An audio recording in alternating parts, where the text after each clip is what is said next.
मुस्लिम league के लेख छप गए या फिर दोनों के बीच में कोई मिली भगत है, इस पर विस्तार से बात करेंगे हम लोग। लेकिन जिस तरीके से कई राज्यों में भारतीय जनता पार्टी की सरकारें बुरी तरीके से घिरी नजर आ रही हैं, वो एक बड़ा मुद्दा हो गया है। चाहे मध्य प्रदेश के इंदौर में जहरीला पानी पीकर मरने वाले लोग हों या फिर उत्तराखंड में अंकिता भंडारी के लिए न्याय की मांग कर रहे लोग हों, और दूसरी ओर जो लोग इस मामले का खुलासा कर रहे हैं उनके ऊपर गिरफ्तारी की तलवार लटकी है, उनके घरों पर नोटिस चस्पा किए जा रहे हैं।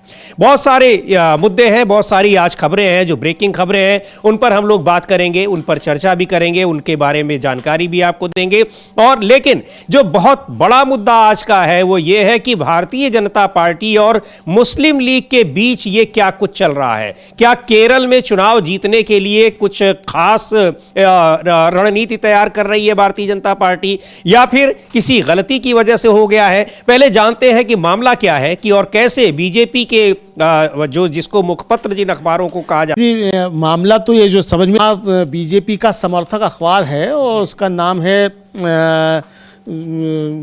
जन्मभूमि। तो जन्मभूमि जो है उसका उत्तरी केरल के दो जिले कोझिकोड और कन्नूर, इसके संस्करणों में संपादकीय पन्ना पूरी तरह बदल गया और उस पन्ने पर मुख्य लेख जो था वो मुस्लिम लीग केरल और प्रमुख सैयद सादिक अली शिहाब थंगल का था, जिसमें उन्होंने साल 2025 की समीक्षा की थी। अब ये हुआ कैसे होगा, जो शंकाएं व्यक्त की जा रही हैं कि बहुत से अखबार समीर जी एक ही प्रेस में छपा करते हैं और वो प्लेट लगी होगी मुस्लिम लीग की और वो मुस्लिम लीग के अखबार की प्लेट जो है वो उतारना भूल गया होगा मशीन मैन। यानी एक ही प्रेस में मुस्लिम लीग और बीजेपी के अखबार छप रहे हैं। हाँ, वो तो छप रहे हैं। वो तो मुझे समीर जी याद पड़ रहा है कि ये जो मुस्लिम लीग का जो अखबार निकला करता था आज़ादी के आंदोलन से पहले, मतलब देश के बंटवारे से पहले, बल्ली मारान या पुरानी दिल्ली में कहीं पे था, मुझे ध्यान पड़ रहा है, शायद RS गोयल थे, उन्होंने एक किताब लिखी थी, उसमें उन्होंने जिक्र किया था कि उसको RSS ने खरीदा। तो ये तो खैर इनके रिश्ते पुराने हैं, इसमें कोई बात नहीं है। इस तरह के बहुत सारे सवाल पहले भी उठते रहते हैं। जिन्ना की मज़ार पे हो ही आए थे अपने अडवाणी जी, जसवंत सिंह ने बाकायदा किताब भी लिख दी थी और उन्हें सेकुलर होने का प्रमाण पत्र भी जारी कर दिया था। मोदी जी के गुरु जो हैं अडवाणी जी ने, उन्होंने, कि मोदी जी अडवाणी जी के शिष्य हैं, ये बताते भी हैं उनके शिष्य हैं, उन्होंने कर दिया। लेकिन यहाँ जो मामला है समीर जी, ये जन्मभूमि और चंद्रिका जो है, ये कई, अब ये जो इंडियन एक्सप्रेस उसने अपनी एक रिपोर्ट में बताया भी है कि ये मानवीय चूक थी, कोई राजनीतिक चाल नहीं बल्कि मानवीय चूक थी, क्योंकि जन्मभूमि और चंद्रिका समेत कई समाचार पत्रों की प्लेट्स जो हैं एक ही प्राइवेट सेंटर पर तैयार की जाती हैं। तो अब ये एक ही प्राइवेट सेंटर पर अगर तैयार की जाती हैं तो ये भी है कि भाई कि दोनों को रसोई से, एक ही रसोई से खाना आता है। लेकिन एक ये भी तो बात है कि अगर वो मानवीय भूल हुई, छप गई होगी, तो छपने के बाद भी तो देखा तो जाता ही होगा ना। बात असली यही है, बात असली यही है कि छपने के बाद आपने जो है संपादकीय टीम ने उसकी पहली कॉपी तो देखी जाती है ना। भले ही जो है 200-250 कॉपियां बर्बाद हो जाती हैं दोबारा से मशीन चलाने में, लेकिन जो छप के आता है वो देखा जाता है। प्लेट का जो, इतना ही नहीं समझिए, प्लेट से पहले उसके बाद उसका छोटा प्रिंट निकाला जाता है, वो छोटा प्रिंट देखा जाता है। तो आखिर कैसे जो था वो छोटा प्रिंट निकला, वो भी बाईपास हो गया और फिर अखबार छप गया और सेंटर्स में पहुंच भी गया, बच भी गया जी। तो तब तक आपने नहीं देखा। तो ये अब या तो ये कि जो वहां बैठे हुए लोग हैं उन्होंने कहा कि भाई ठीक है, बात तो एक ही है, चाहे बीजेपी की बात है चाहे मुस्लिम लीग की बात है, या तो ये है फिर तो बीजेपी और मुस्लिम लीग की बात एक ही है, ये समझ के जो था वो। और इसको लेकर सीपीएम ने काफी तंज भी किया है, सीपीएम ने बहुत ज्यादा तंज किया है इसको लेकर समीर जी। तो ये समझा जा सकता है कि ये किस तरीके से ये सामने आया, और सीपीएम ने जो उसको लेकर बहुत ज्यादा गर्व कहा कि भाजपा मुस्लिम लीग का जो है ये गुप्त गठबंधन हो गया है, ये सीपीआईएम ने ये कहा है। अब वो चाहे मानवीय भूल हो, लेकिन मानवीय भूल के बाद भी वो वहां पर जिम्मेदार लोगों के हाथ में वो कॉपियां जाती हैं अखबारों की, और वहां भी अगर किसी ने नहीं देखा, और ये भी अमलेदु जी बहुत महत्वपूर्ण बात है कि ऐसा नहीं किसी छोटे से एक जगह पर कोने में कहीं कोई एक खबर छप गई हो, बाकायदा संपादकीय पन्ना तो सबसे महत्वपूर्ण होता है। और समीर जी, अखबार की जो वैचारिकी है, अखबार की लाइन क्या, उसको संपादकीय पन्ना ही तय करता है। जी हाँ। तो उस संपादकीय पन्ने को भी अगर आप नहीं देख रहे हैं और आप जो बीजेपी के मुखपत्र होने का दावा करते हैं, या आप एक तरह से कहा जाए बीजेपी का आप जो है सबसे ज़्यादा समर्थक होने का दावा करते हैं और आपका चला जाए तो समझ में नहीं आता। तो ये है समीर जी बिल्कुल। तो इसको लेकर निश्चित तौर पर सीपीआईएम जो वहां पर लेफ्ट डेमोक्रेटिक फ्रंट है, यानी जो सत्तारूढ़ पार्टी है, उसने जमकर निशाना साधा है कि बीजेपी और मुस्लिम लीग के बीच यहाँ पर एक आघोषित कोई गठबंधन है या उनके बीच की जो जुगलबंदी है वो दिखाई पड़ रही है। अब ये है या नहीं है, लेकिन ये मानवीय भूल के स्तर से ऊपर जाकर ये गलती हुई है, और उस गलती को अगर नहीं पकड़ा गया है तो फिर ऐसा क्यों है? क्या जानबूझकर बीजेपी का जो मुखपत्र है वो उसको छापने वाले लोग चाह रहे थे कि ये संपादकीय यहाँ पर छपे, ये वहाँ उनके आर्टिकल यहाँ पर छपे, या फिर गलती हुई? चूंकि उसको लेकर अभी कोई प्रतिक्रिया भी नहीं आई, कोई स्पष्टीकरण भी नहीं आया, मुझे लगता है अमलेंदु जी, उन अखबारों की ओर से। हाँ, हमने अभी तक तो नहीं देखा समीर जी, खास तौर से कि अगर इस तरीके का कोई स्पष्टीकरण आया हो या बताया गया हो कि ये तकनीकी भूल हो गई। इंडियन एक्सप्रेस ने जरूर कहा है अपनी, लेकिन उसकी वो अपनी रिपोर्ट है कि ये तकनीकी खामी है, और चूंकि तकनीक खामी इसलिए कि भाई एक ही जगह सब पेपर्स तैयार होते हैं, तो ये उनका अपना कहना हो सकता है कि उनका एक ही जगह तैयार होते हैं। लेकिन अगर एक ही जगह तैयार होते हैं तो इस तो सवाल ये भी उठता है कि भाई एक ही जगह तैयार क्यों होते हैं दोनों के, पहली चीज़ ये। और दूसरी, अगर एक ही जगह तैयार होते भी हैं तो फिर आपने उसको फाइनल डिस्ट्रीब्यूशन से पहले आपने उसको देखा क्यों नहीं? तो ये सवाल तो उठेंगे, तो बिल्कुल ये सवाल उठेंगे, और ये सवाल उठ रहे हैं, वहां पूछा भी जा रहा है। और पिछले दिनों जिस तरह से निकाय चुनाव में तिरुवनंतपुरम में जीत हासिल हुई है भारतीय जनता पार्टी को, तो काफी उत्साहित दिखाई पड़ रही है। प्रधानमंत्री नरेंद्र मोदी भी वहां के जो स्थानीय नेता हैं उनको काफी प्रोत्साहित कर रहे हैं। लेकिन ये क्या कुछ हो रहा है? और कहा भी है कि वहां पर नई ऊर्जा के साथ बीजेपी लगेगी। हालांकि बहुत ज्यादा प्रभाव नहीं है, तिरुवनंतपुरम में जीत भले हासिल हो गई है, उसके पीछे भी दूसरे कारण बताए जा रहे हैं, पर वहां बीजेपी उत्साहित दिखाई पड़ रही है। लेकिन ये क्या मुस्लिम लीग के साथ कोई उनका अघोषित समझौता है? बहुत सारे राजनीतिक दलों के साथ बीजेपी के अघोषित समझौते की बातें की जाती हैं, बीजेपी की बी पार्टियां बताई जाती हैं, तो क्या केरल में उसी भूमिका में मुस्लिम लीग नजर आ रही है बीजेपी के लिए? हाँ, हो सकता है उस भूमिका में नजर आ रही हो समीर जी कि उनके लिए काम करते हों। और हालांकि हम लोगों ने देखा है कि बिहार में किस तरीके से काम किया गया और राज्यों में किस तरीके से काम किया गया, तो ये आता है। और जैसा मैंने पहले भी कहा कि भाई संबंध तो पुराने हैं दोनों के, मतलब मुस्लिम लीग के और बीजेपी के जो फोर फादर्स आप कह सकते हैं, उनको वैचारिक तौर पे जो है उनके संबंध पुराने हैं। श्यामा प्रसाद मुखर्जी तो फजलुल हक मंत्रिमंडल में उप मुख्यमंत्री भी थे और अंग्रेजों को सलाह दे रहे थे कि भारत छोड़ो आंदोलन को किस तरीके से कुचला जा सकता है। तो ये पुरानी बातें सब आती हैं और ये बार बार सामने निकल कर आ जाती हैं, लेकिन ये समझा जा सकता है कि ठीक ठाक जो है इसमें बीजेपी की कान खिंचाई हो गई है। भले ही वो मानवीय चूक हो या कोई सी भी चूक हो, लेकिन जो दुरभिसंधि कही जाती है वो एक बार सामने आ गई। जी बिल्कुल, और रणनीतिक स्तर पर बीजेपी एक तरीके से वहां केरल में घिरी है। ये वो अखबार है जिसमें है वो, और मलयालम में वो भाषा में, उसमें मुस्लिम लीग के लेख छपे हुए हैं, जो वहां पर उनकी पार्टी के नेताओं के जो संपादकीय है वो उनके अपने आर्टिकल छपे हुए हैं। तो इसको लेकर निश्चित तौर पर घिरी हुई है। लेकिन यहां बीजेपी की सरकारें, केरल में तो बीजेपी की सरकार नहीं है और सरकार से बहुत दूर भी है, वहां उतना प्रभाव भी उसका नहीं है, और उसी प्रभाव को बढ़ाने की कोशिश में है। अब वो जानबूझकर ये भूल की गई है या फिर ये भूल हो गई है, ये देखा जाएगा जब उधर से या तो बीजेपी की तरफ से या उस अखबार की तरफ से कोई स्पष्टीकरण इसको लेकर आता है। लेकिन अभी तो निश्चित तौर पर वो घिरी रहेगी और सीपीआईएम जमकर हमलावर है इस समय कि मुस्लिम लीग के साथ बीजेपी का एक अघोषित समझौता है, जो ये दिखाई पड़ रहा है। खैर, जहां बीजेपी की सरकारें हैं जबरदस्त तरीके से घिरी हुई है। इंदौर में जिस तरह से वहां गंदा पानी पीकर, कहा इंदौर देश के सबसे साफ शहरों में गिना जाता है भी, कई बार वो सर्वश्रेष्ठ सबसे साफ शहर के रूप में उसको पुरस्कार मिल चुके हैं, लेकिन वहां गंदा पानी पीकर लोगों की जान जा रही है। और वहां पर जो शहरी विकास मंत्री हैं कैलाश विजयवर्गीय, किस तरीके से सवाल पूछने पर भड़क गए थे और एक तरीके से अशोभनीय भाषा शब्दों का इस्तेमाल करने लगे थे। वो वीडियो भी वायरल हो रहा है, लेकिन उसको लेकर अब पूरी सरकार पर ये सवाल उठ रहे हैं कि आखिर जब इंदौर जैसे जो वहाँ का सबसे महत्वपूर्ण शहर है, राजधानी भोपाल से भी ज़्यादा वहाँ ये हाल है, तो पूरे मध्य प्रदेश का क्या होगा? सुनेंगे क्या कह रहे हैं हरीश रावत, कांग्रेस पार्टी के नेता हैं, उत्तराखंड से आते हैं। उत्तराखंड में भी वहाँ की बीजेपी सरकार गिरी है, उसकी भी बात करेंगे। पहले सुनते हैं क्या कह रहे हैं हरीश रावत, मध्य प्रदेश में जो कुछ हुआ है इंदौर में, और सरकार वहां पर मध्य प्रदेश में सरकार किस तरह से काम कर रही है और आम लोगों को उसका क्या फायदा मिल रहा है। उन्होंने बड़ी एक तल्ख टिप्पणी की है, सुनते हैं क्या कहा। कई बार अवार्ड मिला अच्छे शहर के लिए, साफ सफाई के लिए वगैरह वगैरह, लेकिन वहाँ खराब पानी पीने से जो आंकड़े आ रहे हैं उसके हिसाब से 6 लोगों की जान जा चुकी है और कई लोग अस्पताल में भर्ती हैं। हाँ, यदि पानी का स्तर इतना खराब है कि उसके पीने से लोग मर रहे हैं और जिंदगी के लिए खतरा पैदा हो रहा है, तो फिर तो जो उनको पुरस्कार मिल रहे हैं और जिस तरीके का नाम है इंदौर का, उस पर भी प्रश्न चिन्ह लगता है। और ये चिंता का विषय है। राज्य सरकार को इस पर गंभीरता से देखना चाहिए। और यदि इंदौर नगर निगम उसको ठीक कर सकता है तो नगर निगम काम वो उसको सुधारे पेयजल की स्थिति को, क्योंकि ये एक प्रकार से इंदौर के अच्छे नाम पर एक प्रश्न चिन्ह लगेगा। मंत्री हैं, करती हैं और कोई भी खतरे से बाहर नहीं है, लेकिन वो कोशिश कर रहे हैं कि लोगों की जान बचाई जा सके। तो इतने बड़े पैमाने पर लोग बीमार हो रहे हैं।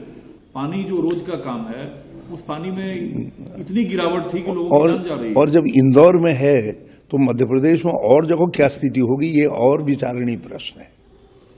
और बल्कि विजय वर्गीय जी को केवल इंदौर की चिंता नहीं करनी चाहिए, वो पूरे मध्य प्रदेश की चिंता करनी चाहिए। और वहाँ के पेयजल का फिर से सर्वेक्षण होना चाहिए, फिर से उसका मापन होना चाहिए कि हेल्थ के लिए कहीं ऐसा तो नहीं है कि सब जगह जो मानक हैं इस तरीके की लापरवाही बरती जा रही हो। जब इंदौर में ऐसा हो सकता है तो फिर भोपाल में, उज्जैन में, दूसरे शहरों में। तो ये जब इंदौर में ये हाल है तो फिर दूसरे शहरों क्या होगा। और कैलाश विजयवर्गीय वहीं के विधायक हैं, उसी इलाके के भगीरथपुरा में जहां ये घटना हुई है, और राज्य के शहरी विकास मंत्री भी हैं, उनके अंडर में ये सारी चीज़ें आती हैं। उनसे इस्तीफा भी मांगा जा रहा है, कांग्रेस पार्टी ने उनसे इस्तीफा भी मांगा है। इस्तीफे तो ऐसे नहीं होते हैं, लेकिन आखिर कोई तो जिम्मेदार भी होगा। किस तरह की जिम्मेदारी उन्होंने निभाई कि सवाल पूछने वाले रिपोर्टर के साथ क्या कुछ किया उन्होंने, वो भी हम दिखाएंगे। लेकिन अमलेंदु जी, भारतीय जनता पार्टी के भीतर से भी इसके खिलाफ आवाजें उठने लगी हैं। हाँ, बीजेपी से भी इसके खिलाफ आवाजें उठने लगी हैं समीर जी। और सबसे बड़ी बात यह है कि कोई छोटा मोटा नहीं, बल्कि जो है इस तरीके कहा जाए कि बड़े नेता जो हैं वो खुलकर बोल रहे हैं। तो बीजेपी के अंदर क्या चल रहा है ये भी समझ में आ सकता है कि इतने बड़े मसले पर अब अंदर से भी आवाजें लगी हैं। चूंकि कल जिस तरीके से फोकट के सवाल और घंटा कह दिया कैलाश विजयवर्गीय ने, उसको लेकर फिर ये मामला बीजेपी के खिलाफ और ज्यादा बन गया। तो अब ये चाहे आप समझिए कि बीजेपी की तरफ से डैमेज कंट्रोल किया जा रहा है, या ये कि जनता का दबाव साफ देखने को मिल रहा है कि कैलाश विजयवर्गीय जैसा इतना सीनियर मंत्री जो है वो 12 लोगों की जान चली गया, उस पर कह दे फोकट का सवाल कर रहा है और घंटा हो गया, उस तरीके कह दे। मध्य प्रदेश की ही पूर्व मुख्यमंत्री रही हैं और भारतीय जनता पार्टी की बड़ी नेता रही हैं। मोदी जी से एक समय में बहुत बड़ी नेता थी, राम जन्मभूमि आंदोलन में बहुत उनका योगदान रहा है। उमा भारती, उन्होंने इसको लेकर समीर जी बहुत सख्त टिप्पणी की है उमा भारती ने। उन्होंने सोशल मीडिया एक्स पर अभी थोड़ी देर पहले ही जो है एक लिखा है, ये भी आप कह सकते हो, उनका कहना साफ तौर पर उनको दिखाते हैं। एक बार इस वीडियो को भी देखा जाए जो स्क्रीन पर चल रहा है, जो कैलाश विजयवर्गीय कितने संवेदनहीन दिखाई पड़ रहे हैं और किस तरह से उनका जो एक व्यवहार है सवाल पूछे जाने पर, इसको क्या कहा जाएगा। हालांकि उसको लेकर वो जबरदस्त ट्रोल हुए हैं और अब सीधे सीधे उनकी अपनी पार्टी के भीतर उनके खिलाफ आवाजें उठ रही हैं। बहरहाल ये देखते हैं इस वीडियो में किस तरह से उन्होंने, जब इस पर सवाल पूछा गया, उनका जवाब क्या था, जवाब देने का तरीका क्या था, वो देखते हैं। बहुत सारे लोगों को अभी तक जो रिफंड की बात कही गई थी वो भी नहीं मिला कैलाश जी, और पीने के पानी की ठीक से व्यवस्था नहीं। छोड़ो यार, तुम फोकट प्रश्न मत पूछो। नहीं फोकट नहीं, ये तो मैं तो वहाँ होकर आया हूँ। क्या घंटा हो गया है तुम कैलाश जी बात ठीक से कीजिए, नहीं शब्दों का चयन ठीक करिए। कैलाश जी आप ढंग से बात नहीं कर रहे हैं। नहीं, आप ये क्या शब्द होता है कि घंटा घंटा क्या शब्द होता है? आप, मैं तो जाऊँगा, लहजा इनको सुधारने कहिए। इतने सीनियर मंत्री घंटा घंटा क्या बोलते रहते हैं, बात करने की तमीज नहीं है। हाँ और क्या, तुम मत किया करो, ठीक है? तो क्या घंटा बोलेंगे? सवाल कर रहे हैं ना हम, वो जवाब दे रहे हैं, आपको क्या हो रहा है?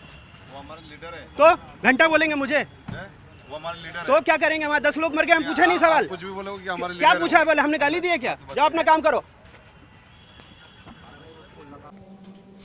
अमलेंदु जी, ये सवाल वो जवाब क्या दे रहे हैं और उनके जो समर्थक हैं वो क्या कह रहे हैं, ये दिखाई पड़ रहा है कि आप सवाल भी नहीं पूछ सकते। जनता मर रही है वहां पर, गंदा पानी, आप लोगों को साफ पानी नहीं दे सकते हैं, उसको पीने से लोग मर रहे हैं। ये स्थितियां तो एक बहुत जो वैसे देश हैं वहां भी नहीं होती होगी कि लोग पानी पीकर मर रहे हो, और आप जवाब दे रहे हैं कि ये फोकट का सवाल है और रिपोर्टर्स को किस तरीके से धमकाया जा रहा है। उन्हीं के समर्थक, हाँ बिल्कुल उन्हीं के समर्थक रिपोर्टर्स को धमका रहे हैं समीर जी, और ये समर्थक जो धमका रहे हैं ये खुद बीजेपी के पार्षद बताए जा रहे हैं, कमल वाघेला, वहीं के भगीरथपुरा के। और इनका भी बयान जो मीडिया में तैर रहा है, ये कह रहे हैं कि 3 साल से कह रहे थे कि भाई ये दिक्कतें और किसी ने सुना नहीं। कैलाश विजयवर्गीय के बहुत नजदीकी हैं, और अगर 3 साल से सिस्टम नहीं सुन रहा तो कैसी सरकार चल रही है, ये साफ तौर पे समझा जा सकता है। जी बिल्कुल, चारों तरफ उन्हीं की सरकार है, जितने इंजन सरकार में है वो सारे उन्हीं के, अपने सारे इंजन उन्हीं के पास में है। और ये इंजन आपस में टकरा रहे हैं क्या? Double engine, triple engine, 4 engine जो है ये आपस में ही झगड़ा कर रहे हैं, एक दूसरे के ऊपर चले जा रहे हैं। क्योंकि कहा यह जा रहा है कि विजयवर्गीय जो हैं वो खुद मुख्यमंत्री बनना चाहते थे, उनको मुख्यमंत्री नहीं बनने दिया गया, मोदी शाह ने नहीं बनने दिया, और पर्ची निकाल के डॉक्टर मोहन यादव को निकाल दिया। तो अब ये आपस में संघर्ष भी चल रहा है। तो अब ये कितना संघर्ष कहाँ तक है पता नहीं, क्या है ये मामला, इसके पीछे अस्थिति क्या है, लेकिन ये एक चीज़ तो समझ में आ रही है, और वो ये साफ समझ में आ रही है कि अगर ये सिस्टम की नाकामी है तो सिस्टम है किसका? सिस्टम बनाया हुआ मोदी जी का है, बीजेपी का है। तो मोदी जी का और बीजेपी का सिस्टम, अगर ये इनके आरोप सही हैं कमल वाघेला के जो वहां के पार्षद हैं कि 3 साल से शिकायत करते, इसका मतलब 3 साल से गंदा पानी आ रहा है। अगर ये कह रहे हैं कि 3 साल से शिकायत कर रहे थे, इनकी बात ही सच मान ली जाए जो कि मीडिया में इनकी बयान आया है, हमारे पास इनका बयान नहीं है कि मीडिया में बयान है। तो अगर ये 3 साल से ये शिकायत कर रहे थे और कोई नहीं सुन रहा था, तो ये किसकी कमी है? आप कैलाश विजयवर्गीय के क्षेत्र से आते हैं, तो आपने कैलाश विजयवर्गीय से नहीं कहा, तो क्या कैलाश विजयवर्गीय के क्षेत्र में गड़बड़ियां हो इसके लिए मध्य प्रदेश की सरकार कुछ काम कर रही थी क्या? कि वहां के अधिकारियों को निर्देश था कि कैलाश विजयवर्गीय मत सुनो, और ये घंटा घंटा करते रह जाए, इनका घंटा बज जाए। तो क्या ये ऊपर से षड्यंत्र कुछ चल रहे थे? हमें नहीं मालूम ये क्या है क्या नहीं है, लेकिन चूंकि कमल वाघेला जिस तरीके से कह रहे हैं कि 3 साल से शिकायत कर रहे थे, कोई नहीं सुन रहा था, तो ये षड्यंत्र की तब भी छड़ा करता है। बहरहाल अगर ये षड्यंत्र हो या नहीं हो, लापरवाही, घोर लापरवाही और अमानुषिक लापरवाही और क्रूरता जिसे कहा जा सकता है, वो तो निश्चित तौर पर समझ जी, बाकी षड्यंत्र वड्यंत्र का हमको नहीं पता। जी बिल्कुल, और संवेदनहीनता मंत्री की, जो कैलाश विजयवर्गीय की संवेदनहीनता है और जो उनका तरीका है, वो बिल्कुल इस वीडियो में हम लोगों ने देखा। बहरहाल देखते हैं उमा भारती क्या लिख रही हैं। ट्वीट अभी थोड़ी देर पहले उन्होंने किया है, और मुख्यमंत्री रही हैं मध्य प्रदेश की, बहुत सीनियर लीडर हैं, लिख रही है कि साल 2025 के अंत में इंदौर में गंदे पानी पीने से हुई मौतें हमारा प्रदेश, हमारी सरकार और हमारी पूरी व्यवस्था को शर्मिंदा और कलंकित कर गई। प्रदेश के सबसे स्वच्छ शहर का अवार्ड प्राप्त करने वाले नगर में इतनी बदसूरती, गंदगी, जहर मिला पानी जो कितनी जिंदगियों को निगल गया और निगलता जा रहा है। मौत का आंकड़ा बढ़ रहा है। जिंदगी की कीमत 2 लाख रुपए नहीं होती, क्योंकि उनके परिजन जीवन भर दुख में डूबे रहते हैं। इस पाप का घोर प्रायश्चित करना होगा। पंडित जनों से माफी मांगनी होगी, माफ कीजिएगा, पीड़ित जनों से माफी मांगनी होगी, और नीचे से लेकर ऊपर तक जो भी अपराधी हैं उन्हें अधिकतम दंड देना होगा। ये मोहन यादव जी की परीक्षा की घड़ी है। अब यह क्या देते हैं? घोषणा की थी अमलेंदु जी वहां पर सरकार ने कि जो लोग बीमार हो रहे हैं, क्योंकि सैकड़ों की संख्या में लोग हॉस्पिटलाइज्ड हैं, अभी भी लगातार बीमार हो रहे हैं, उन लोगों को कहा था कि सरकार ने कि मुफ्त इलाज होगा। वही सवाल ये रिपोर्टर पूछ रहे हैं, और उसी पे उन्होंने कहा कि ये कौन सा फोकट का सवाल है। हाँ, मतलब ये फोकट का सवाल बता दिया। और जो कह रही हैं उमा भारती समीर जी, वो बहुत महत्वपूर्ण है। आखिर में जो कह रही हैं, वो कह रही हैं कि एक तो पीड़ित जनों से माफी मांगनी होगी, इस पाप का घोर प्रायश्चित करना होगा। पाप बता रही हैं, घोर प्रायश्चित करना होगा। और आखिर में कह रही हैं कि यह मोहन यादव जी की परीक्षा की घड़ी है। और इतना ही नहीं, उन्होंने ट्वीट किया है बीजेपी फॉर इंडिया को, यानी जो जेपी नड्डा साहब की बीजेपी है, मोदी जी की बीजेपी है, उसको भी टैग किया है। मध्य प्रदेश की बीजेपी को टैग किया है, सीएम मध्य प्रदेश को टैग किया है, और खुद व्यक्तिगत तौर पर डॉक्टर मोहन यादव को टैग किया है। तो ये बात उन तक पहुंची होगी। तो अब देखना ये है कि ये मोहन यादव जी की जो परीक्षा की घड़ी है, इस परीक्षा की घड़ी में मोहन यादव जी कितने तरीके से पास होते हैं, क्या करते हैं इस परीक्षा की घड़ी में। और उमा भारती जो कह रही है इस पाप का घोर प्रायश्चित करना होगा, तो इस पाप का घोर प्रायश्चित क्या करते हैं डॉक्टर मोहन यादव जी, ये देखना होगा समझिए। बिल्कुल। और अमलेदु जी, अखिलेश यादव हैं, उत्तर प्रदेश के मुख्यमंत्री रहे हैं, समाजवादी पार्टी के अध्यक्ष हैं। वो कह रहे हैं कि ये बीजेपी की सरकार गंगा और यमुना के पानी को भी पीने लायक बता देती है, और कोई पानी अगर पी ले तो बीमार पड़ जाए, और यही स्थितियां आएंगी। तो ये क्या कुछ करते हैं, सुनते हैं हम लोग अखिलेश यादव को भी। लेकिन मध्य प्रदेश की सरकार जबरदस्त तरीके से घिरी हुई है, और सरकार के भीतर जो उठापटक चल रही है वो भी इस घटना के बाद साफ दिखाई पड़ रही है। अब सीधे सीधे घेर रही हैं, अब चाहे अपनी ही सरकार को उमा भारती, और इस मुद्दे और किस तरीके से ये घोर पाप है, इतने कठोर शब्दों का वो इस्तेमाल कर रही हैं। तो वहां सरकार के भीतर जो कुछ उठापटक चल रही हो अपनी जगह है, लेकिन उसकी कीमत आम लोगों को, गरीबों को क्यों चुकानी पड़े, ये बहुत बड़ा सवाल है। लेकिन सवाल जब पूछा जा रहा है तो मंत्री किस तरीके से नाराज हो रहे हैं। बहरहाल सुनते हैं अखिलेश यादव क्या कह रहे हैं। बहुत दुख की बात है कि जब विकसित भारत का सपना बीजेपी दिखा रही हो और कई बार हम लोगों को सुनने को मिला है कि देश के कुछ शहर हैं जो सफाई में या सफाई से जुड़े हुए कई प्राइज वो पाए हैं। ये शहर तो वो है इंदौर, जहां पर कई बार अवार्ड मिला है वहां की म्युनिसिपल कॉरपोरेशन को।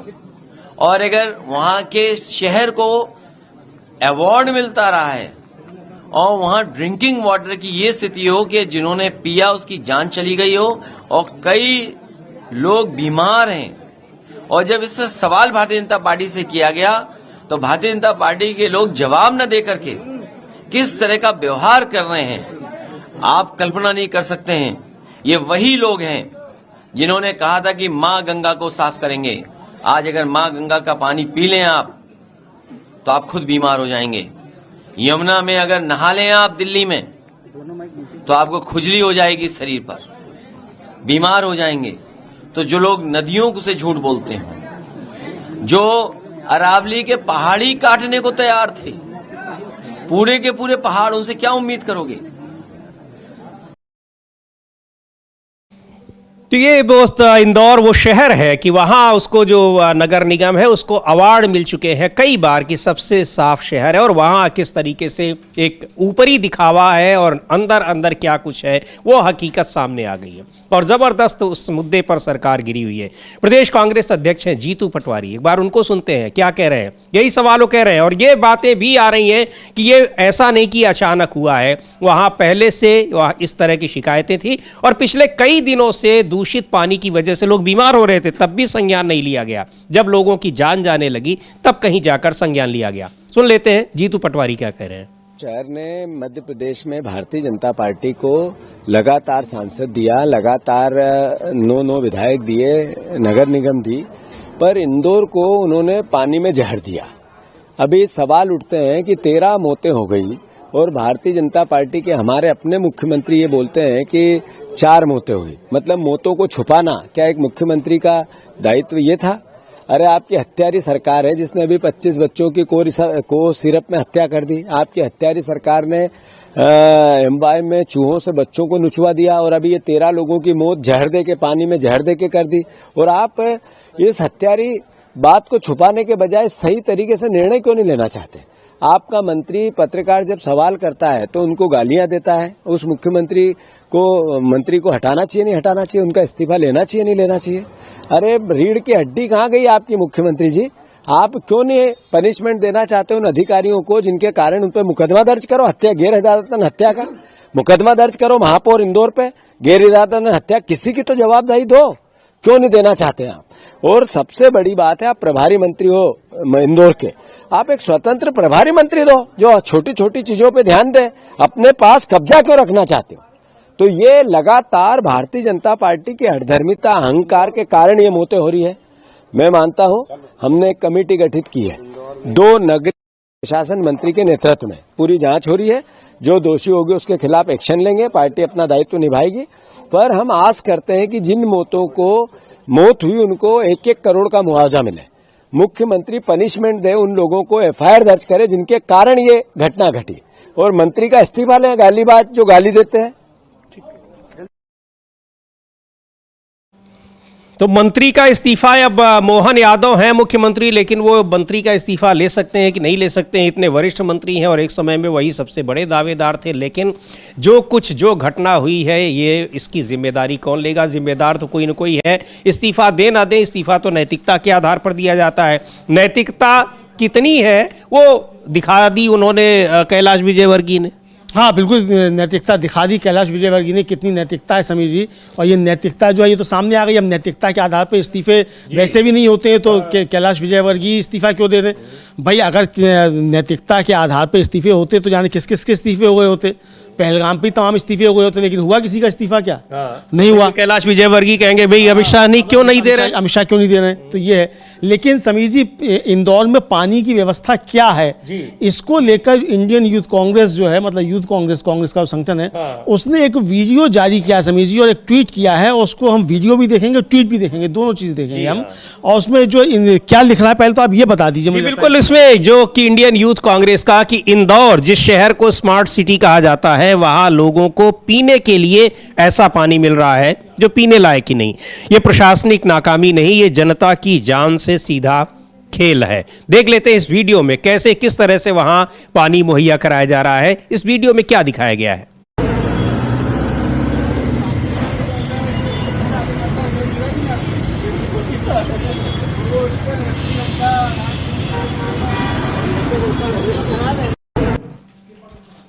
तो ये पानी पीने योग्य नहीं है, जिस टैंकर का, वही टैंकर से पानी निकाल के भरा जा रहा है। हाँ, उसी टैंकर से निकाल के पानी भरा जा रहा है। उस पर साफ लिखा है कि ये पानी पीने योग्य नहीं है, लेकिन उससे पानी भरा जा रहा है।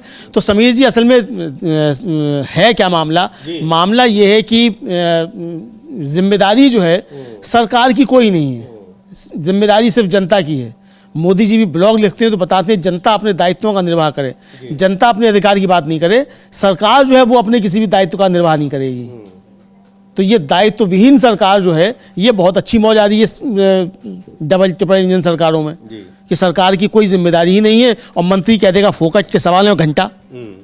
ये है।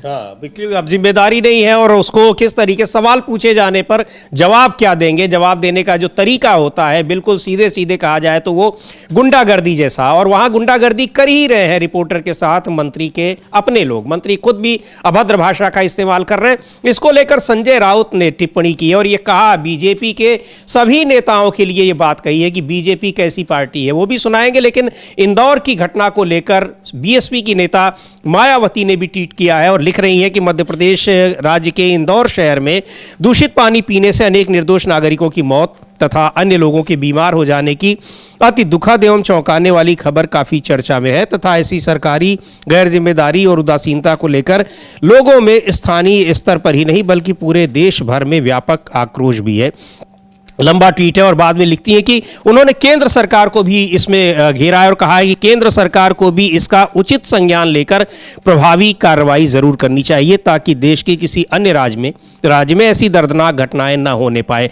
तो ये इस दूषित पानी यानी सरकार की जिम्मेदारी, वो साफ पानी साफ हवा तक नहीं दे पा रही है। कितनी एक हैरान करने वाली बात है अमलेंदु जी। दिल्ली एनसीआर में पिछले 2 महीने से लोग स्वच्छ हवा में सांस लेने को तरस रहे हैं। बिल्कुल, स्वच्छ हवा में क्या, स्वस्थ में तो कभी नहीं ले पाते, जहरीली हवा में सांस लेने को मजबूर है वो। और जहरीली ऐसी वैसी नहीं समीर जी, भयंकर जहरीली। मतलब दिल्ली तो गैस चैम्बर बना दिया है इस सरकार ने जी, और किसी की कोई जिम्मेदारी नहीं है। राज्य सरकार केंद्र सरकार पे डाल दे, केंद्र सरकार राज्य सरकार पे डाल दे, और बाकी बचे तो हरियाणा पे डाल दो, पंजाब पे डाल दो, मध्य प्रदेश पे डाल दो, उत्तर प्रदेश पे भी डाल दो। और सरकार लेकिन एक आध छोड़ के सब तो वही उन्हीं अपनी पार्टी की। हाँ, लेकिन बॉल इधर से उधर फेंकते रहो। जी हाँ, बॉल इधर से उधर, बस बॉल इधर से उधर फेंकते रहो, जिम्मेदारी किसी की नहीं हो, ये साफ तौर पर। बिल्कुल, इसको लेकर सुन लेते हैं क्या कह रहे हैं बीजेपी के नेताओं पर, किस तरह से तंज कस रहे हैं संजय राउत। सुनते हैं उनको। कहा उन्होंने महाराष्ट्र के संदर्भ में है, लेकिन वो पूरी भारतीय जनता पार्टी के लिए ये बात कह रहे हैं। भारतीय जनता पार्टी अब एक गुंडों की पार्टी बन गई है। आपको मालूम है ना, ऑफिशियल एक गुंडा पार्टी बन गए। उनके जो साथी अजित पवार, उनके पार्टी में महाराष्ट्र के सब गुंडों के जो डॉन है, उनके पार्टी से चुनाव पुणे में लड़ रहे हैं, मुंबई में लड़ रहे हैं, नासिक में लड़ रहे हैं। ऐसी पार्टी भारतीय जनता पार्टी हमेशा नैतिकता की बात करती है, हाँ, संस्कार की बात करती है, और सभी गुंडों को और भ्रष्टाचारियों को अपने पार्टी में लेकर उम्मीदवार बनाती है। तो आप उनसे क्या उम्मीद कर सकते हैं? शिवसेना को या मराठी मानुस को हराने के लिए ये गुंडों की मदद ले रही है, उसमें उनकी हार है। तो गुंडों की पार्टी है। अब गुंडों की पार्टी है नहीं, लेकिन गुंडों और अपराधियों को बचाने का काम बीजेपी की सरकारें, बीजेपी के नेता कर रहे हैं। और उस तरह के अपराधी किस्म के लोग पार्टी में हैं और उन्होंने जिस तरह से काम किए और उनको सरकारें कैसे बचा रही हैं, चाहे उत्तर प्रदेश में कुलदीप सेंगर का मामला हो और चाहे ताज़ा तरीन उत्तराखंड में अंकिता भंडारी का मामला हो, अमलेंदु जी। हाँ बिल्कुल समीर जी, चाहे वो तो अंकिता भंडारी का मसला हो, चाहे वो कुलदीप सेंगर का मसला हो, चाहे वो पहलवानों का मसला हो, भारतीय जनता पार्टी जो उसके लोग हैं और भले ही यौन अपराधी हों, उनके समर्थन में खुलकर दिखाई पड़ती है। और अब तो इतना खुलकर दिखाई पड़ती है कि उन यौन अपराधियों के समर्थन में प्रदर्शन करने पहुंच जाती है जी। सुप्रीम कोर्ट पर और जनता मंतर पर प्रदर्शन करने उसके लोग पहुंच जाते हैं उनके समर्थन में। तो इतना आगे तक बढ़ चुके हैं, आप ये देखिए, मतलब कि कितना, मतलब कोई भय रहा ही नहीं। और एक महिला ने तो यहाँ तक टिप्पणी कर दी थी जब पहलवानों वाला मसला हो रहा था कि भाई हम मतलब उनको तब क्यों देखेगा जी, मतलब इतने सुंदर सुंदर लोग जब, तो इस तरीके की टिप्पणियां जब आने लग जाएं समझ लीजिए, तो आप समझ लीजिए कि कितनी गिरावट जो है वो आ चुकी है। तो ये गिरावट का प्रदर्शन जो है बार बार होता रहता है जी। तो बिल्कुल ये सारी चीजें किस तरह से दिखा रही हैं कि क्या कुछ हो रहा है, बीजेपी कैसे अपराधी किस्म के लोगों का समर्थन कर रही है और कैसे उनको बचाने की कोशिश कर रही है। लेकिन अभी अमलेंदु जी, जिनका हम लोग पार्षद का जिक्र कर रहे थे इंदौर के, उनका बयान भी आया है और जो ये कह रहे थे कि पिछले 3 साल से शिकायतें की जा रही हैं, उनको भी सुन लेते हैं। हालांकि रिपोर्टर को जब धमका रहे थे कैलाश विजयवर्गीय, तो वो उससे ज्यादा आगे थे वो धमकाने में। लेकिन खैर सुन लेते हैं पहले वो कह क्या रहे हैं। पानी से मौत और बीमार हुए उसके बाद, एक तो जिस दिन घटना हुई थी उसके बाद हम लगातार नर्मदा का भी सप्लाई कर रहे हैं और उसमें हम लोगों को अनाउंसमेंट कर रहे हैं सुबह 5 बजे से कि ये जो पानी सप्लाई हो रहा है इसको बॉईल करके पिए। वो लगातार लोग उपयोग कर भी रहे हैं, उसके बाद कम भी हुआ। साथ साथ ऐसा लोगों में थोड़ा बहुत डर भी है, भय भी रहा कि नर्मदा से के पानी से कहीं न कहीं उनको संकोच हो रहा था। तो हमने दूसरी टंकी से 50 टैंकर बुला के जगह जगह हम सप्लाई करवा रहे हैं, उसके माध्यम से जनता की व्यवस्था कर रहे हैं। और अभी आज सुखद है कि मरीज भी कम है, डेथ भी नहीं हुई, भगवान की कृपा भी है। और हमारे लगातार स्वास्थ्य विभाग के आशा कार्यकर्ता, आंगनबाड़ी कार्यकर्ता घर घर सर्वे कर रही, सैंपल ले रही। लोगों को अब भी भरोसा नहीं है, लोग अभी भी बाजार से खरीद के निश्चित रूप से अभी समय लगेगा इसमें। मुझे लगता है कि भरोसा लौटते लौटते, क्योंकि श्योर नहीं अभी भी कि किस कारण से हुआ। यहाँ का इंफ्रास्ट्रक्चर किस तरह से बना हुआ है, किस तरह से ड्रेनेज लाइन है, किस तरह से नर्मदा की पाइपलाइन है।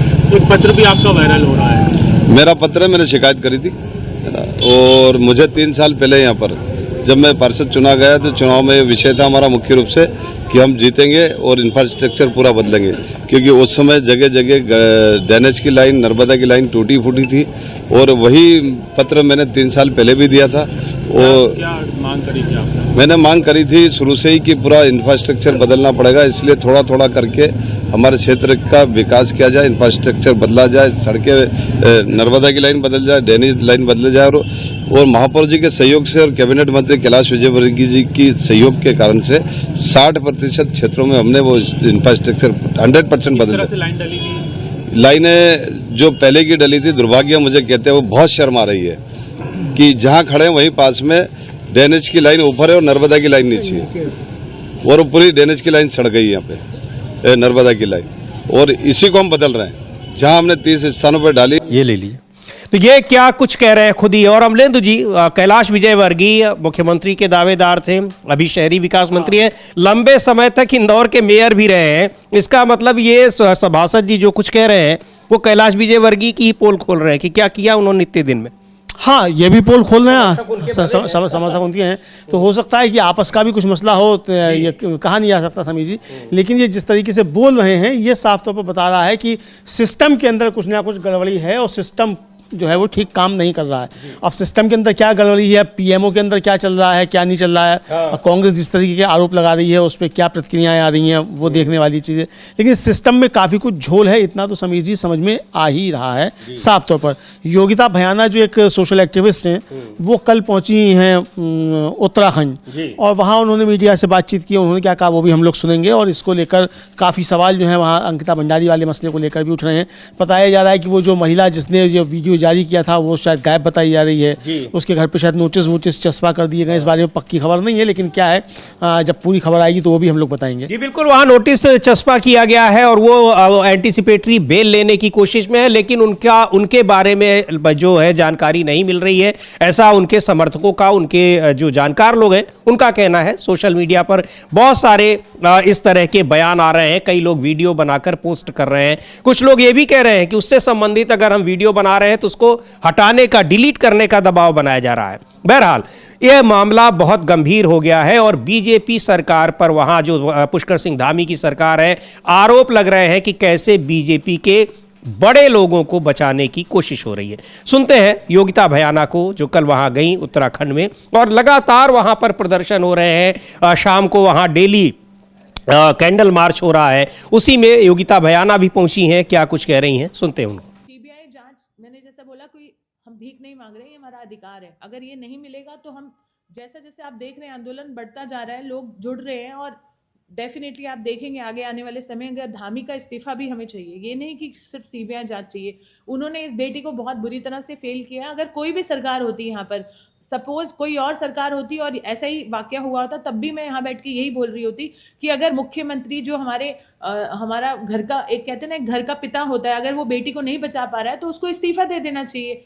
और रादर देन इस्तीफा, वो तो उल्टा क्राइम में सम्मिलित दिख रहे हैं मुझे। कहीं ना कहीं वो प्रोटेक्ट कर रहे हैं, जैसा कि मैंने बोला, रक्षक ही भक्षक यहाँ पर बन के घूम रहे हैं। इसलिए हमारी उत्तराखंड की बेटियों की बात है और जिनके साथ ऐसे जघन्य अपराध हुए, न जाने वो कितनी सारी बेटियां हैं, पर तो दो तो हमारे सामने ही हैं। और मुख्य रूप से मैं यहाँ पर हमारी बेटी अंकिता भंडारी के बारे में बात करने आई हूँ। और जैसा कि आप सभी को वो केस मालूम है, जिस दिन ये केस हुआ और जब ये मीडिया में हाईलाइट हुआ और हमने अपने सोशल मीडिया के हैंडल के थ्रू भी इसको काफी कोशिश की इसको आगे बढ़ाने की, क्योंकि बहुत ही विभत्स तरीके से उस बच्ची के साथ बर्ताव हुआ, उसे मार दिया गया। तो तब मैं देहरादून में ही थी और तब भी हमने इसको काफी उठाया और काफी टीवी चैनल्स पे आप ही लोगों के थ्रू हमने इसको काफी बढ़ चढ़कर हमने इसको मद्देनजर रखा, हमारी सरकारों की, जो हमारी गूंगी बहरी सरकारें हैं, ताकि वो इस पे थोड़ा संज्ञान ले। पर हमारा दुर्भाग्य ये रहा कि संज्ञान अच्छे तरीके से लेने के लिए कि न्याय बेटी को मिले, उसके विपरीत उन्होंने काम किया। और उन्होंने जिस तरह से, उस दिन भी हम यहाँ थे जब वो बुलडोजर वाली कार्रवाई हुई, तो तथ्यों को मुझे बहुत शुरू से बताने की यहाँ पर जरूरत नहीं है। मुझे नहीं लगता हम में से कोई भी ऐसा यहाँ है जो इस बेटी के तथ्यों को नहीं जानता है। पर अभी हम जो इस प्रेस वार्ता के लिए यहाँ पर आए हैं, हमारे मुख्य उद्देश्य ये है कि अभी फिर से जो उर्मिला सनावर ने जो खुलासे किए हैं और उसके बाद भी अगर सरकारें सीबीआई जांच नहीं कर रही हैं, कहीं ना कहीं ये दर्शाता नहीं है कि वो सिर्फ फेलियर है और हमारी बेटी को उन्होंने बहुत बुरी तरह से फेल किया है, अंकिता भंडारी को। मुझे लगता है वो इसमें लिप्त है और अब तो बहुत ही ज्यादा एविडेंट हो गया है जिस तरह से ये वीआईपी का नाम सामने आ गया है। उस इंसान का नाम आने के सामने भी कम से कम एक आश्वासन तक नहीं आया है मुख्यमंत्री का, जो कि बहुत बोलते थे कि यहाँ पर हमारी बेटियों को न्याय मिलेगा। या इस पर्टिकुलर केस में उन्होंने बोला, देखो मैंने बुलडोजर चलवा दिया है, मैंने अपनी कार्रवाई कर दी है। बुलडोजर चलाने से कार्रवाई नहीं होती है, बुलडोजर चलाने से सबूत मिटते हैं। और वो जो महिला सबूत मिटाने में उस समय खड़ी थी वहां पर रेनू, तो ये वहां पर किस तरीके से वहां बचाने की कोशिश हो रही है और सीधे मुख्यमंत्री पर आरोप लगा रहे हैं कि इसका मतलब वो भी इस मामले में कहीं न कहीं संलिप्त है, क्योंकि बड़े लोगों को बचाने की कोशिश हो रही है। अब बड़ा आंदोलन इसके खिलाफ खड़ा होने वाला है, क्योंकि लगातार वहां प्रदर्शन हो रहे हैं अंकिता भंडारी को न्याय दिलाने के लिए। 4 तारीख को मुख्यमंत्री का आवास घेरने की तैयारी हो रही है। हाँ, 4 जनवरी को मुख्यमंत्री का आवास घेरने की तैयारी हो रही है समीर जी। और आज जो है ये पत्रकार वार्ता वहाँ एक बुलाई गई है 2 जनवरी को 12:30 बजे प्रेस क्लब देहरादून में। वो पोस्टर भी हम लोग दिखा सकते हैं कि मुख्यमंत्री आवास में कूच होगा 4 जनवरी 2026। उस पर लिखा हुआ है देहरादून चलो अंकिता को न्याय दिलाने के लिए। और एक स्वाति नेगी है, उन्होंने ये पत्रकार वार्ता के लिए जो है कमला पंत उत्तराखंड महिला मंच की तरफ से इसको जारी किया है। तो इसको इन्होंने किया, इसको मतलब आइए और करें, और उस पर दिया है कि अंकिता को न्याय दिलाने के लिए यह बराबर में ये पूरा है। समीर जी आप बता भी सकते हैं अंकिता को न्याय दिलाने। जी बिल्कुल, तो ये वहाँ 4 जनवरी को एक देहरादून चलो यानी मुख्यमंत्री आवास घेरने की तैयारी हो रही है, आज प्रेस वार्ता है, तो एक बड़ा विरोध प्रदर्शन इसको लेकर होने जा रहा है और लगातार वहाँ पर कैंडल मार्च हो रहे हैं, विरोध प्रदर्शन, अंकिता को न्याय दिलाने की मांग की जा रही है। लेकिन वहाँ सरकार पर आरोप लग रहे हैं कि वो कैसे बचा रही है लोगों को, और कांग्रेस की नेता है वहाँ पर सुजाता पॉल, उनको भी सुनते हैं क्या कह रही हैं और किस तरीके से सरकार पर आरोप लगा रही हैं उन लोगों को बचाने का जो इस मामले में इस हत्याकांड में शामिल है। सुन लेते हैं सुजाता पॉल को। उत्तराखंड के मुख्यमंत्री पुष्कर सिंह धामी जी, आपसे सवाल है, ये जो एसआईटी बनाई गई है उर्मिला राठौर से पूछताछ करने के लिए, इसका मकसद क्या है? सवाल जो पूछे जाएंगे वो आपसे पूछे जाएंगे क्योंकि आपने अवरोध पैदा किया था अंकिता भंडारी के न्याय के मामले में, जब आपके ऑफिशियल हैंडल से ट्वीट आया था कि आपने बुलडोजर चलाया, जब आपके भाड़े के टट्टू निर्दलीय विधायक ने इसी बात को आपसे कहा था एक ट्वीट के माध्यम से, और साथ में गट्टू बट्टू की सरकार जरूर चल रही है मगर गट्टू को बचाने की कोशिश अब क्यों करी जा रही है? सवाल ये उठता है। ये जो एसआईटी बनाई है उर्मिला सनावर से पूछताछ करने के लिए, इस पर आते हैं। क्या उर्मिला सनावर से पूछताछ करना जरूरी है या दुष्यंत गौतम को बुलाना, जिसको गट्टू कहा जा रहा है, जिसका नाम आया है? मगर आज आपसे पूछना है कि इस एसआईटी का मकसद क्या है। मुझे पता है कि सुरेश राठौर के घर पे नोटिस चस्पा किया गया और उर्मिला सनावर के घर पर, लेकिन मामले कौन से हैं जिसमें पूछताछ करी जा रही है? क्या कोई एसआईटी की जांच हो रही है उस ऑडियो को लेकर जो उर्मिला सनावर के पास है, या दूसरे मुकदमों के बहाने से आप उन ऑडियो तक पहुंचने की कोशिश कर रहे हैं? मतलब ऑडियो आपके पास आएगा और उसका सत्यानाश हो जाएगा और बात खत्म। तो सवाल उठता है कि एसआईटी किस लिए? तो लोगों को भी जानना है, आप भी बता दीजिए। जो पुराने मामले सुरेश राठौर और उनकी बेटी दीपिका राठौर वगैरह के द्वारा किए गए उर्मिला राठौर के ऊपर, जिन मामलों में वो पेश नहीं हुई, क्या ये उन मामलों में कार्रवाई करने के लिए करी जा रही है? क्या बहाने से उन मामलों में जो आईटी एक्ट के तहत हैं या डेफेमेशन के दायरे में आते होंगे, उनमें इनको पकड़कर इनको डराने धमकाने की कोशिश है? सवाल ये उठता है कि एक कोई केस तो सहारनपुर में भी रजिस्टर हुआ था डकैती का, जो उर्मिला सनावर के घर में बताया जा रहा है हुई थी। तो अब क्या ये जरूरी नहीं कि पुलिस आके जनता को बताए कि इस एसआईटी का ऑब्जेक्टिव क्या है? ऑब्जेक्टिव क्या अंकिता भंडारी के केस में तथ्यों को जुटाने का है? अगर ऐसा है तो गट्टू को क्या अब तक कोई नोटिस भेजा गया, यानी कि दुष्यंत गौतम जी को? वो आप बता नहीं रहे हैं और आप मामले को इधर उधर करने की कोशिश कर रहे हैं। मुख्यमंत्री पुष्कर सिंह धामी जी, ज्यादा होशियारी काम नहीं आती। जनता को इतना भी बेवकूफ ना समझो कि वो सवाल नहीं पूछेगी। इस वक्त उर्मिला राठौर गायब है। उर्मिला राठौर कहाँ है क्या आपको तो पता नहीं, लेकिन गट्टू कहाँ है ये तो पता है। तो कम से कम ये बताइए कि गट्टू से पूछताछ कब होगी, अगर सचमुच में अंकिता भंडारी वाले मामले में एसआईटी बनाई गई है और उर्मिला राठौर के पुराने केसेस को लेकर ये नहीं बनी। तो ये सीधे तौर पर सवाल पूछ रही हैं सरकार से, और वहाँ ये भी बहुत गंभीर मसला है अमलेंदु जी कि जिसने आप ये इस मामले का खुलासा किया, आप उसको ढूंढ रहे हैं, आप उसको परेशान कर रहे हैं, लेकिन जिस पर आरोप लगे हुए हैं, पहले भी लगे थे, ऐसा नहीं था। एक बड़े नेता की बात आ रही है, देखिए उस मामले को कैसे दबा दिया गया। 3 लोगों को सजा मिली, उसमें अदालत में मामला पहुंचा, लेकिन बड़े लोगों को तब भी कैसे बचाया गया। और अब तो सीधे सीधे नाम आ रहे हैं। वही कह रही है सुजाता पॉल कि आप उनको बुलाकर एसआईटी नहीं पूछ पा रही है। और बीजेपी के भीतर अब कैसे हंगामा मचा हुआ है कि वहां इस्तीफों की झड़ी लग गई है, कई इस्तीफे वहां पर होने लगे हैं। और बीजेपी की विजया बड़थवाल वहां की बड़ी नेता हैं, कई बार की विधायक हैं, मंत्री रह चुकी हैं। लंबा चौड़ा पत्र उन्होंने लिखा है और कहा है कि पार्टी की बदनामी हो रही है, इसमें सीबीआई जांच इसकी कराई जाए। हाँ बिल्कुल, इसकी सीबीआई जांच कराई जाए, ये उन्होंने मांग की। और इसी तरीके से भारतीय जनता युवा मोर्चा उत्तराखंड के मंत्री हैं ऋषिकेश के, अंकित बहुखंडी, उन्होंने इसको लेकर जो है पार्टी से त्यागपत्र दे दिया है। तो उन्होंने भी त्यागपत्र दिया, तो वहाँ बीजेपी के अंदर ही अब इस तरीके से झड़ी लग रही है इस्तीफों की। लेकिन ये कार्यकर्ता इस्तीफा देते रहते हैं, लेकिन चूंकि आदरणीय राजनाथ सिंह जी बता चुके हैं कि ये एनडीए है, यूपीए नहीं है, तो इसलिए यहाँ इस्तीफे नहीं होते हैं। तो किसी का भी इस्तीफा इसमें नहीं होगा, तो लोगों को इस्तीफे की मांग नहीं करनी चाहिए। जिम्मेदार लोगों के नहीं होंगे, बाकी पार्टी के लोग छोड़ना चाहे पार्टी छोड़ते रहे। अब कल भगत राम कोठारी ने छोड़ दी, पूर्व मंत्री रह चुके, छोड़ दिए। और कई नेताओं की बातें हो रही हैं, कई महिला नेताओं की चर्चाएं हैं कि वो भी इस्तीफा देने वाले हैं। हाँ, तो वो देते रहे इस्तीफा, लेकिन जिनका इस्तीफा मांगा जा रहा है वो नहीं देंगे जी। और यही बात वो जो उर्मिला सनावर ने उन्होंने जो वीडियो जारी किया है उसमें, तो उसमें जो उनके पतिदेव हैं वो कहते हुए यही सुने जा रहे हैं कि पार्टी जो है वो बचा लेती है ऐसे लोगों को और बाद में धीमे से पद से हटा देती है, ये कहते सुने जा रहे हैं। हम उस वीडियो की पुष्टि नहीं कर सकते, लेकिन जो वायरल हो रहा है उसमें यही कहते हुए सुना जा रहा है। सवाल ये कि अगर ये वायरल है तो इस पर जो सुजाता पॉल पूछ रही हैं कि भाई उसको बाद में ढूंढ लेना, जिसका उसमें नाम आया उससे बुला के तो पूछताछ कर लो, लेकिन वो पूछताछ नहीं हो रही है। लेकिन इसी के साथ साथ समीर जी, उत्तराखंड में एक और घटना हुई और हरियाणा में भी इस तरह की घटना हुई। जो कश्मीर से आते हैं लोग शॉल वगैरह बेचने के लिए, उनके ऊपर हमले लगातार बढ़ते जा रहे हैं। पिछले दिनों लखनऊ में घटना हुई थी, वो सूखा मेवा जो बेचते हैं वो थे, उनका तो सड़क पर सब फेंक दिया गया, उनके साथ काफी दुर्व्यवहार किया गया। इसको लेकर फारूक अब्दुल्ला जो जम्मू कश्मीर नेशनल कॉन्फ्रेंस के अध्यक्ष भी हैं और पूर्व केंद्रीय मंत्री भी हैं और जम्मू कश्मीर के मुख्यमंत्री भी रह चुके हैं, उन्होंने बहुत सख्त बयान दिया। उन्होंने कहा कि कुछ लोग देश में हिटलर का शासन लाना चाहते हैं, लेकिन हिटलर को भी अपनी खुद जान लेनी पड़ी थी, ऐसे लोगों को भी हश्र उनका वही होगा।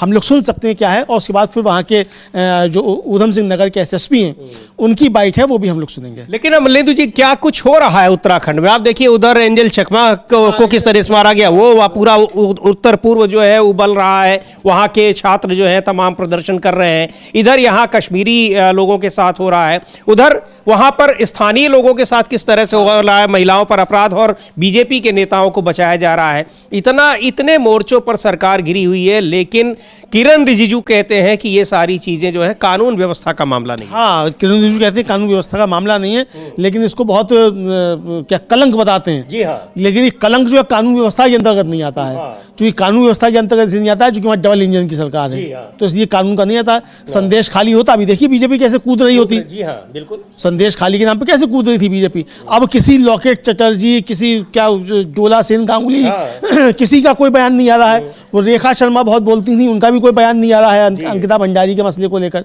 किसी का कोई बयान नहीं आ रहा इस तरह की घटनाओं को लेकर। बिल्कुल। और क्या सुन लेते हैं क्या कह रहे हैं फारूक अब्दुल्ला इस जो पूरे मामले में कश्मीरी जो लोग हैं उनके साथ जो कुछ हुआ है उत्तराखंड में उसे लेकर। ये हमारी किस्मत है, कुछ लोग हैं जिनका मकसद ही कुछ और है, वो हिटलर की उन चीज़ों में चल रहे हैं, चाहते हैं कि हिटलर का निज़ाम यहाँ पे शुरू हो। हिटलर गायब हो गया, खुद अपने आप को गोली मार दी, इंशाल्लाह वहाँ नाज़ीज़म ख़त्म हो गया। यहाँ भी आएगा वक्त जब ये जो कट्टरपंथी हैं ये ख़त्म हो जाएंगे। नहीं, पहले से ट्रांसलेटेड है, आपको पता ही नहीं है क्योंकि आप बहुत यंग हैं। कॉन्स्टिट्यूशन काफ़ी साल से कश्मीरी में ट्रांसलेट हुआ है। तो ये किस तरीके से उसको उस घटना की निंदा कर रहे हैं, और कई जगह हुआ है ऐसा जो बताया भी अमलेंदु जी ने अभी कि जगह जगह कश्मीरी लोगों के साथ कि ये अभद्रता की घटनाएं होती रहती हैं। उधर उत्तराखंड में ये कश्मीरी लोगों के साथ हो रहा है, उत्तर पूर्व के लोगों के साथ हो रहा है, और अंकिता भंडारी को लेकर वहाँ सवाल बीजेपी के नेताओं पर उठ रहे हैं, सरकार पर उठ रहे हैं, क्या कुछ कर रही है सरकार। लेकिन कश्मीरी लोगों की घटना पर जो फारूक अब्दुल्ला बात कर रहे थे उस पर ऊधम सिंह नगर के एसपी का बयान आया है, सुन लेते हैं क्या कह रहे हैं। और इन सारे मोर्चों पर घिरी उत्तराखंड सरकार, लेकिन फिर बात वही कि वहाँ इस्तीफे मांगे जा रहे हैं और बात की जा रही है। लेकिन बड़ा सवाल ये है, चाहे अंकिता भंडारी का मामला हो या उत्तर पूर्व के या कश्मीर के लोगों का, इस पर बीजेपी के लोगों के बयान नहीं आ रहे हैं, और जिनके आ भी रहे हैं स्थानीय स्तर पर, जिनको लग रहा है कि ये गलत हो रहा है, पार्टी के लोग गलत कर रहे हैं, वो पार्टी छोड़ दे रहे हैं। इसका मतलब वो अंदर अपने पार्टी के भीतर आवाज उठा रहे होंगे, लेकिन उनसे कहा जा रहा होगा कि आपका मन हो तो पार्टी में रहिए, नहीं आप पार्टी छोड़ दीजिए। पार्टी छोड़ दीजिए। और आपको याद होगा सभी जी, कल हम लोगों ने मनोज झा की, प्रोफेसर मनोज झा जो है उनकी